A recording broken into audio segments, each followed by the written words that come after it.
উত্তাল বাংলাদেশে শান্তি ফেরাতে প্রয়োজন নির্বাচন, কিন্তু ক্ষমতার লোভে ভোট প্রক্রিয়া নিয়ে আগ্রহ দেখাচ্ছেন না অন্তর্বর্তী সরকারের প্রধান উপদেষ্টা ডক্টর মোহাম্মদ ইউনূস। এমনটাই অভিযোগ উঠছে বারবার। এই পরিস্থিতিতে বিজয় দিবসের ভাষণের মাঝেই নির্বাচনের সম্ভাব্য সময় জানালেন ইউনূস। সোমবার বিজয় দিবসে বাংলাদেশের সংবাদ মাধ্যমে মোহাম্মদ ইউনূসের ভাষণ সরাসরি সম্প্রচার করা হয়।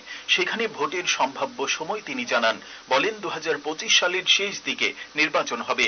তবে নির্বাচন কমিশন ও সংবিধান সংস্কার কমিশনের উপর নির্ভর করছে গোটা বিষয়টা।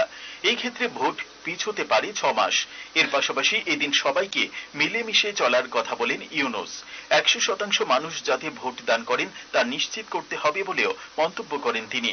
এদিন ইউনূস জানান, প্রধান নির্বাচন কমিশনারের নেতৃত্বে নির্বাচন কমিশন গঠন করা হয়ে গিয়েছে। ইতিমধ্যেই কমিশন দায়িত্ব গ্রহণ করেছে। তাদের হাতেই এখন গোটা প্রক্রিয়া।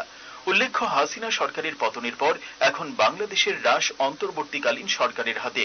ইউনূসের শাসনকালে অশান্ত হয়ে উঠেছে বাংলাদেশ।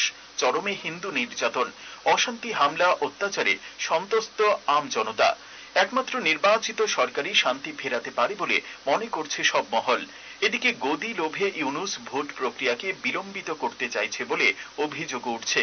এরই মাঝে ইউনূসের ভোটের সময় ঘোষণা অত্যন্ত তাৎপর্যপূর্ণ বলেই মনে করছে ওয়াকিবহাল মহল।